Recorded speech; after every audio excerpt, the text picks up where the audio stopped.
Hello, everyone, and welcome to Slash Film Daily for Thursday, June 27th, 2019. On today's episode, we're going to talk about the latest film and TV news. This is Slash Film Editor-in-Chief Peter Sciretta, and joining me on today's podcast is Slash Film Weekend Editor Brad Oman. Hey, that's me. And writer Hoai-Tran Bui. Hey, everyone.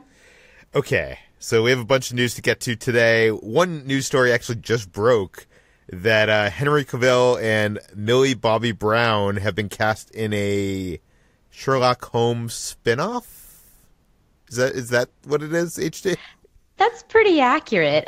This is a film called Enola Holmes that's going to be under Legendary, and it's based off of the Nancy Springer children's book series, The Enola Holmes Mysteries, which follows Sherlock and Mycroft Holmes' younger sister, Enola. So this, I guess technically the technical word would be spin-off because it's not a Sherlock Holmes story. It's about this younger character played by Millie Bobby Brown. Henry Cavill will be playing the famous Sherlock Holmes. There's no news on who will be playing Mycroft, but Helena Bonham Carter will be on board to play Enola's mother, and I guess by extent Sherlock's mother. Maybe they're from different moms. I don't really know much about this series, but the series came around first with the 2006 book, The Case of the Missing Marquess, and has covered 6 novels, which all revolve around mysteries investigated by Enola. Wait a second. So if this isn't written by Arthur Conan Doyle, is this actual canon? Or Sherlock Holmes, is that public domain? Apparently, Sherlock Holmes is in public domain.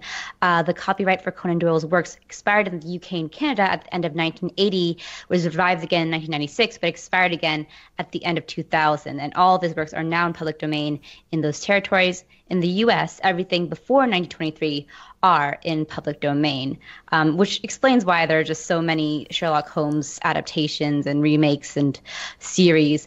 Speaking of, I just discovered, upon looking this up, that there is an Italian-Japanese anime series from 1984 called Sherlock Hound, which was co-directed by Hayao Miyazaki.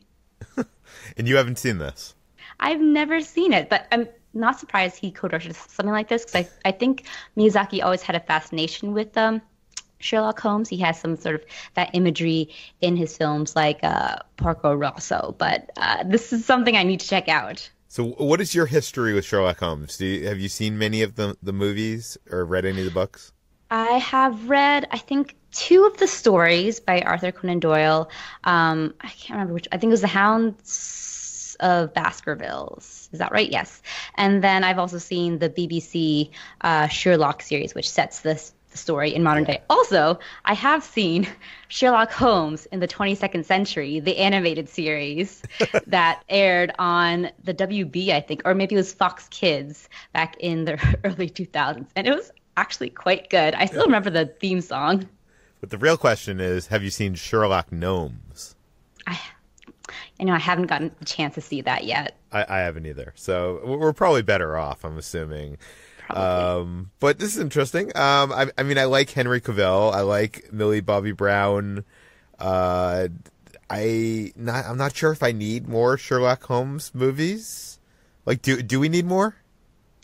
Probably not, but we're going to keep getting more because he is in public domain. I get the feeling, though, that this will be more along the lines of a Nancy Drew type of series because it does center around a young female protagonist played by Millie Bobby Brown, and it's probably more geared towards that younger demographic, and Sherlock will just pop in and out like Batman or something. Batman. Okay. Bad comparison, but yeah. Yeah. Let's move on to another casting story. This one is actually pretty interesting. Paul Rudd is joining the Ghostbusters universe in the new movie. I guess it's like the 3rd Ghostbusters film. It's going to be called Ghostbusters 2020. Brad, what is going on here? Yeah, for now it seems like the movie is called Ghostbusters 2020, which makes sense since that's when the movie comes out.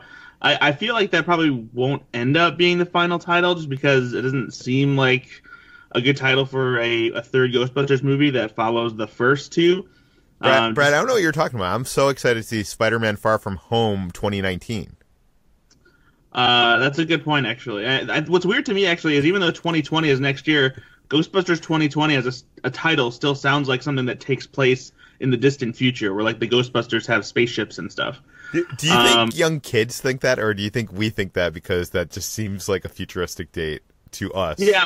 Yeah, because for the longest time in the the 80s and 90s, any date like that was like after 2010 was such a far off, like, oh man, what crazy things are going to be like after that. Yeah. Do you think this is actually going to be called Ghostbusters 2020, or do you think this is still like a placeholder title? I think it's a placeholder, and if anything, I think that's probably just what they're calling it behind the scenes, and that's what everyone will be referring to for a while. We'll see. You know, I don't know. It's still pretty early. I haven't even started shooting yet. Yeah. But yes, Paul Rudd is joining the cast. Variety got the news first, and then very quickly the official Ghostbusters account on Twitter, and Jason Reitman himself posted a video of Paul Rudd at the actual Ghostbusters firehouse in New York City, and it's just Paul Rudd being Paul Rudd, having a good time, saying that he was so excited about joining the movie that he slimed himself. Standard Paul Rudd stuff. And the good news is that we know he's playing a teacher in the movie. We didn't get a character name or how he ties into the story, mostly because we don't really know what the story is at this point. But presumably he will have interactions with either Finn Wolfhard or McKenna Grace, or both of them, since they're both young stars in the movie, and presumably have to go to school and that kind of thing. So yeah, that's pretty much all we know right now. So do we think Paul Rudd is going to be related to any of the original Ghostbusters? I doubt it. Jason Reitman has hinted that the new main characters have some kind of connection to the original Ghostbusters, but he said that they don't know it yet. The characters don't know it yet. So I guess there's a chance that Paul Rudd could be, but I feel like the connection to the original Ghostbusters will come from the main characters. And Paul Rudd's role is probably just more of like maybe a mentor role, or someone who encourages the kids, in their exploits. Okay, interesting. We're going to have to keep our eye on this one. Moving on, let's talk about this. They have announced a Hello Kitty movie, penned by the screenwriter of Transformers: The Last Night. HG, this sounds like a bad idea. It probably is, but I have an argument in favor of it. So this is a film by New Line, which will adapt the Sanrio brand Hello Kitty into a feature film. We're not sure if it's live action or animated yet, but the argument I have in favor of this is that Agretsuko, the Netflix series, also based off of another Sanrio property, is legitimately great. And this could potentially follow that show's lead and deliver something that's funny, insightful, somewhat profound in some senses. And Hello Kitty might have more of a recognition. It's a very ubiquitous character that appears on everything from school supplies, clothes, backpacks, whatever you have it. But even that recognizability doesn't mean it won't make a good movie. Look at the Lego Movie, for example. So Agretsuko fangirl here is saying, don't brush it aside completely. Do you think it's just going to be about Hello Kitty, or do you think also her other friends? Like, she has all these, like, other creature friends, cute creature friends. I don't know yet. There are no plot details yet for this movie. Well, the fun thing about Hello Kitty is that it technically isn't a kitty. It's envisioned as a perpetual third-grade student who lives outside of London. And it looks like a kitty, but it's not one, apparently, according to its backstory. So perhaps I don't really know where I'm going with this. Just that's some backstory context for this potential film, whatever Lindsay Beer, the writer of Transformers: Last Night, and the upcoming YA film Chaos Walking, will make of it. See, until you mentioned that there's the possibility of it being a live-action film, that didn't even come into my mind. I just assumed this was going to be animated, and now I'm just picturing like a terrifying, like Sonic the Hedgehog type creation. Goodness. Yeah, no, that sounds really bad, actually. I don't know. I mean, I guess it could be as cute as like Pikachu and Detective Pikachu. So you never know. Could go either way. Okay, let's talk about Star Trek. The new series Star Trek Picard has engaged a official showrunner for the series. Brad, what do we know? Yes, Star Trek Picard is on the way, and even though it was initially said that the series wouldn't have a full-fledged showrunner, but would instead be managed by an entire team. The CBS All Access and the show's producers have hired Michael Chabon as the official showrunner. If you don't know who Michael Chabon is, he is an award-winning novelist. He's written a couple of very popular books, including Wonder Boys and The Amazing Adventures of Cavalier and Clay. The last one being a book that has been adapted into a screenplay that has been on several lists of like the best unproduced screenplays. They're constantly trying to turn it into a movie, but apparently it's just very difficult to make it happen.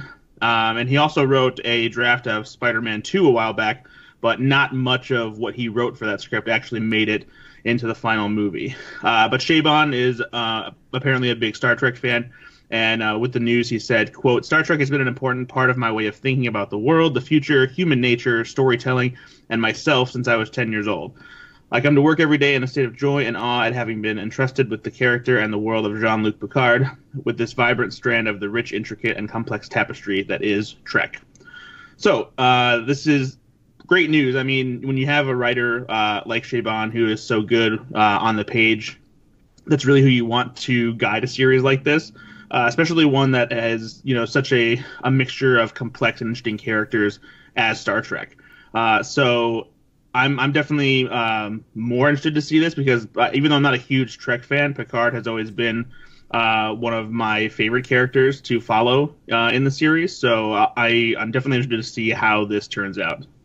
Yeah, I haven't read any of Michael's books, but I am a fan of Star Trek: The Next Generation and Picard as a character. So I'm interested to see where this goes, and this might actually get me to re-up my CBS All Access subscription, which I subscribed when Star Trek Discovery came out, and after watching a few episodes, we kind of canceled that. So maybe this can get me to become an actual subscriber once again. But let's move on. Let's talk about Final Fantasy. They are making a television series based on the popular video game.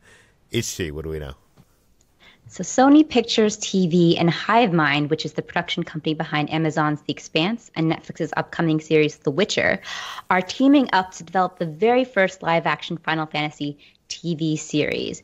It won't be based on any of the most popular games of the franchise. As you know, there isn't just one Final Fantasy. There are, I think, up to 15 now. And so this series will be adapting the world of Final Fantasy XIV, which the 14th installment of this franchise was initially released in 2010 to infamously poor reception. It was then re-released in 2013 as an MMORPG, A Realm Reborn, with new expansions that came out in the preceding years, including the latest one in 2019, which basically just enriched and expanded the world exponentially. So this series will be based in the world of Eorzea, and this will follow an original story exploring, quote, the struggle between magic and technology in a quest to bring peace to a land in conflict. There are no other plot details as of now, but the press release promises the iconic hallmarks of the franchise, including beastmen, airships, chocobos, which are the adorable sort of creatures that you can often ride on that kind of look like giant chickens, and the live-action debut of Sid, who is a character who has appeared in almost every iteration of Final Fantasy. Now, do we think that Final Fantasy can translate into a live-action TV series? I feel like, I don't know. I've only seen that movie, that CGI movie where like everybody looks like zombies. That's Final Fantasy: The Spirits Within, the 2001 feature film, and Square Enix, the video game franchise developers, first attempted foray into a big feature film that would make it to theaters. It was a big box office bomb and nearly killed their big screen dreams. But there was actually a better film later on that was much better made, called Final Fantasy VII Advent Children. It was a sequel to the very popular game Final Fantasy VII.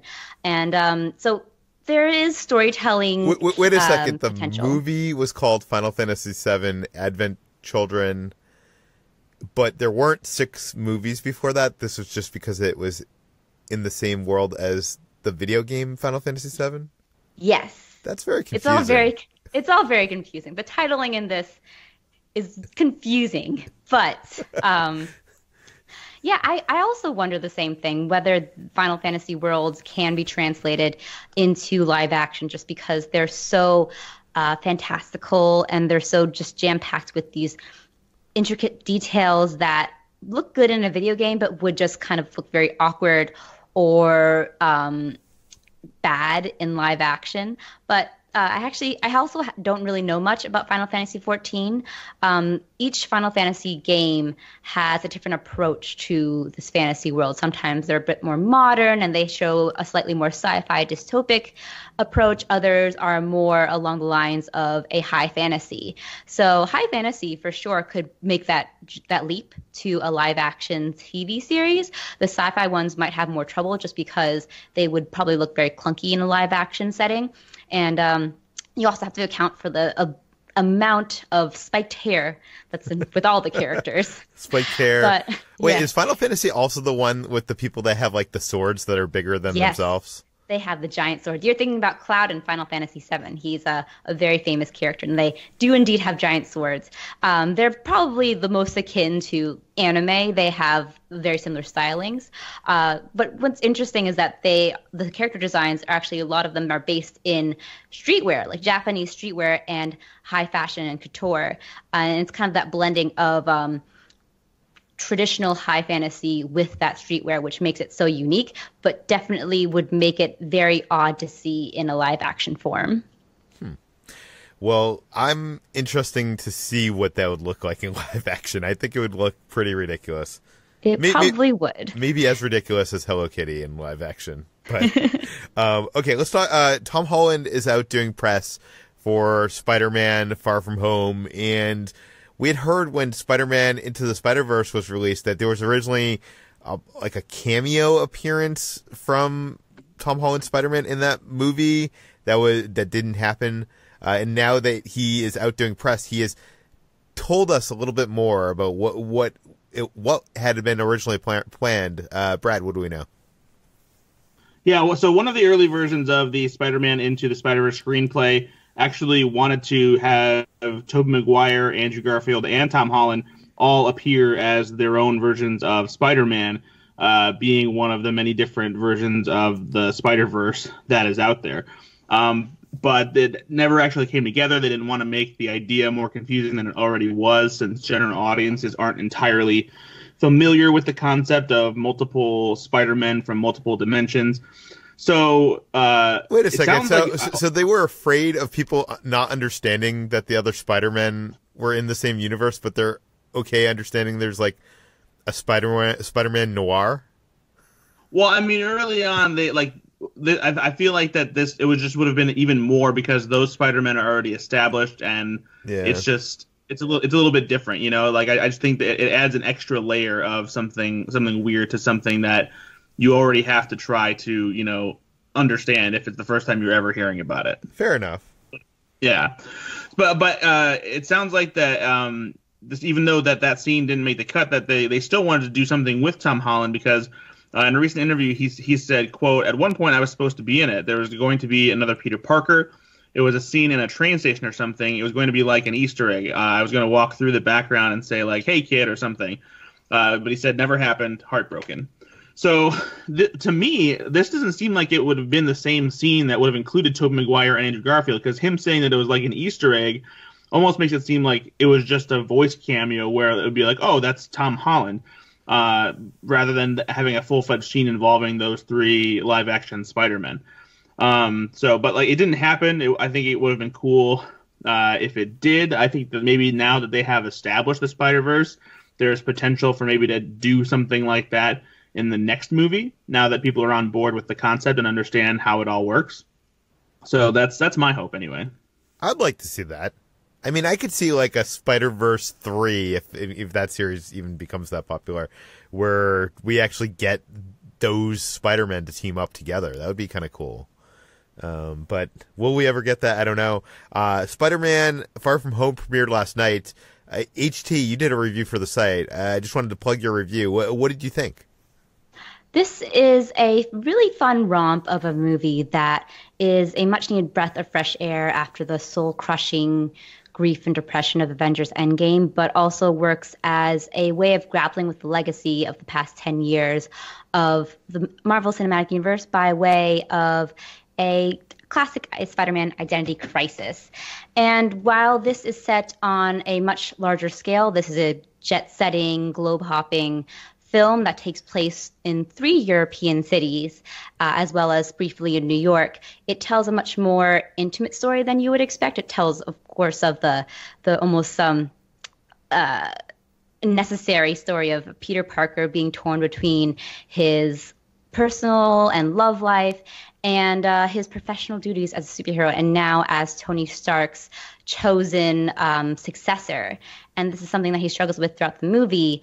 The film itself is really pleasant and really fun, quite funny too. This is a much funnier movie than I anticipated. There's a lot of jokes, not all of which land, but many of which is kind of thrown off rapid fire, and it's really fun. But I think that the big scope of this film both helps and hinders it. The international setting, while it kind of enriches the story and puts it on this big world stage, it sometimes feels a bit redundant. A lot of the plot lines that could have been cut and that the fat that could have been trimmed in this film were parts of that sort of Euro trip shenanigans that happened, and it made the film feel a little bit overlong in some senses. But Tom Holland is really great. He's such a star in this film. He is just an Energizer bunny of a performer. And Jake Gyllenhaal, too, knocks it out of the park. He is fantastic as Mysterio. I can't go fully into the details of his character, but he's very dashing, but he is also great at playing the more enigmatic parts. And he dips a bit into his character acting bag that we've seen with his more erratic performances in, for example, Okja or Nightcrawler. But much more toned down. But that was really fun to see. And there's a little bit of social commentary in this film as well, which I enjoyed. But yeah. I would say that overall, it's a very pleasant film and kind of helps establish the Spider-Man films as the nicest films in the Marvel Cinematic Universe. But I wouldn't say it's as good as Spider-Man Homecoming. It doesn't have just that more emotional pull that Homecoming had, and doesn't have that grounded benefit that it had either. I feel like at the end, when you see Spider-Man swinging through New York again, you kind of feel that feeling of relief, like, wow, he's back where he belongs. The European parts are fun, but they almost felt a little bit redundant. Yeah, I saw this at the premiere last night. I'll go more into this in the water cooler next week, but I basically agree with everything you said here. You can read HT's full review. I'll link it in the show notes, and you can find it on the site, /film.com. One last story before we go. We have some casting for Marvel's The Eternals. Who is joining the team, HT?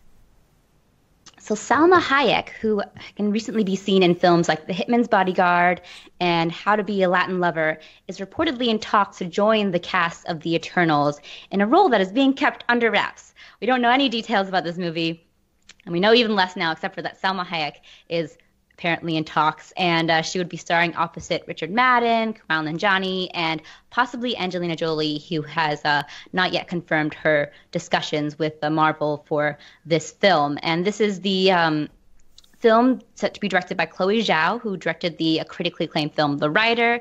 It's based off the characters created by Jack Kirby in 1976 and follows the near mortal beings known as the Eternals, who must do battle with cosmic beings called the Celestials. Yeah, and it looks like this cast is turning up to be quite diverse. I'm sure Comic-Con's coming up later next month, and I'm sure we'll be getting some announcements there in terms of what this movie is and who's involved. So look forward to that. But that brings us to the end of today's /Film Daily. You can find more of all of our work at /Film.com. You can find this podcast published every weekday on iTunes, Google, Overcast, Spotify, all the popular podcast apps. Please feel free to send your feedback, questions, comments, concerns to us at peter@/Film.com. And please rate and read this podcast on iTunes. Tell your friends. Spread the word. And we'll see you tomorrow.